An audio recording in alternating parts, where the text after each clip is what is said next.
Hey guys, today we're going to be talking about Bluetooth mics and how to install them.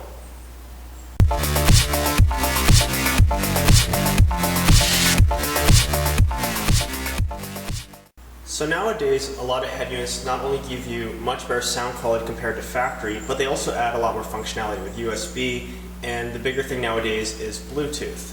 Now we can do Bluetooth audio streaming through some sort of handheld device, and we can also do hands-free calling. Now in a lot of areas like ours, it's actually mandatory to use some sort of device like this. Yes, I disagree that it's actually the conversation that takes away from the dexterity of driving, but the law is the law. So today we're going to go over different placements of the Bluetooth mic and different possibilities where we can install them.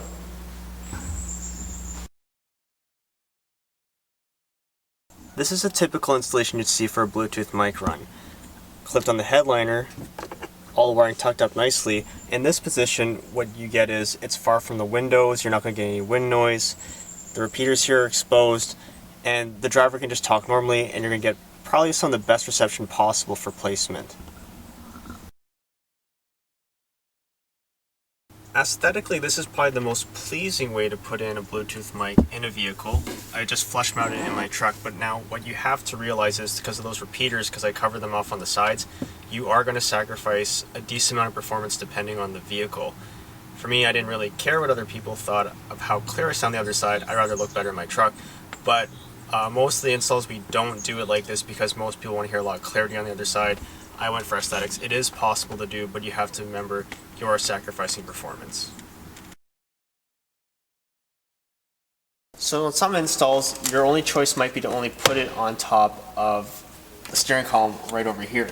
It is a good place as far as reception goes because it's right in front of your mouth, but I don't think it looks that great. So if you can, in some vehicles like this one, take the gauge cluster out and we can place it behind. I'm going to show you what it looks like on the bench. Okay, so I have the gauge bezel on the vehicle, on the bench here, that way you can see better what's going on. Same idea as doing the headliner.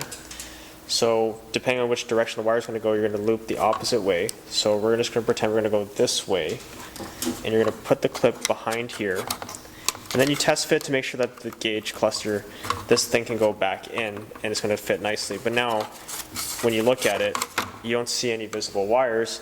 It's just a clean mic install. So it can go in the corner, it can go in the middle. It really just depends on what's going on underneath here and in the vehicle, and then you just adjust accordingly.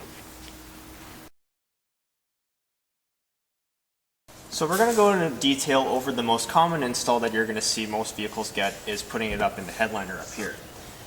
So this is a 2002 RSX, very common style of vehicle where we have an easy to remove A-pillar and a headliner that's not really glued at the edge of the windshield. So what we're going to do is we're going to remove the molding, pull it down, remove your A-pillar, cover. Now, with the wire, it is shielded with this rubber insulation, but it isn't the most durable thing, so be careful with it.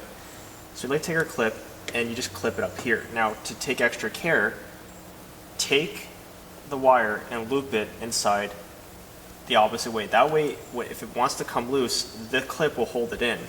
Because if you don't do that, what happens over time is the wire always drips down from the windshield. So take care of the headliner, be gentle with it,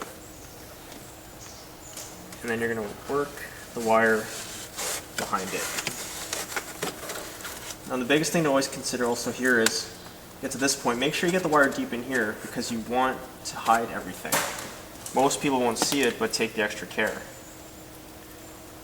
So now, we're lucky here, we have factory wiring. Now you can either zip tie or zap strap this all the way down, or since you have wiring here, you would just begin to loop it around. So, just loop all the way down.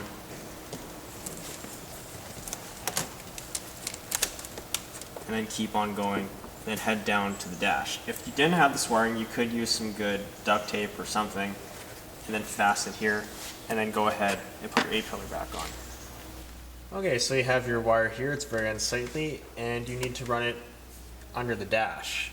Now, what I usually use in the shop is something like this, where I can easily run it through down any opening with a wire attached. You can also use really long zap straps or a coat hanger, whatever you want. I just find this one easier because we do it all day long, so we use the tool for it. So we're going to release the underdash.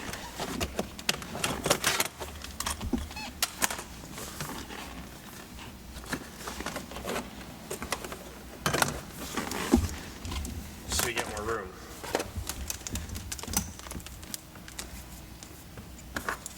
Now we're going to take our tool,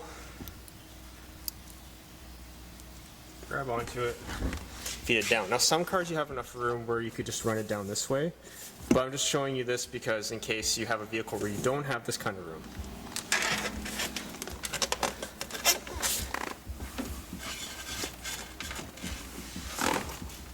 So it comes out the side, and you pull your wire through. Okay, now you're under the dash. Now to run the wire, what you want to do is you want to run up and over any other wires, kind of like this. I would come up above this one, but it's a little bit hard for me to get the hand while holding the camera. But see how the wire is resting up on here now? So if your cable tie were to fail, at least you can still rely on the wiring up here to hold it. Other things you have to consider are there are moving parts under the dash. Brake, in this situation, clutch, and also the steering shaft does not have a metal shield on it. So these are all things to consider, that this wire, any wiring you run under the dash, can get hung up on, caught on, torn, whatever.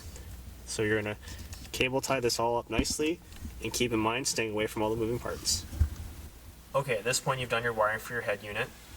You've run the wire up similar to the way we ran it through the dash and everything. Keep in mind when you're inside the dash, there's lots of metal pieces here, and they don't finish them away because they don't expect you to put your hands in there and everything, but they do have sharp edges. Keep the wiring away because it is going to chafe, and then you're going to run into issues with that.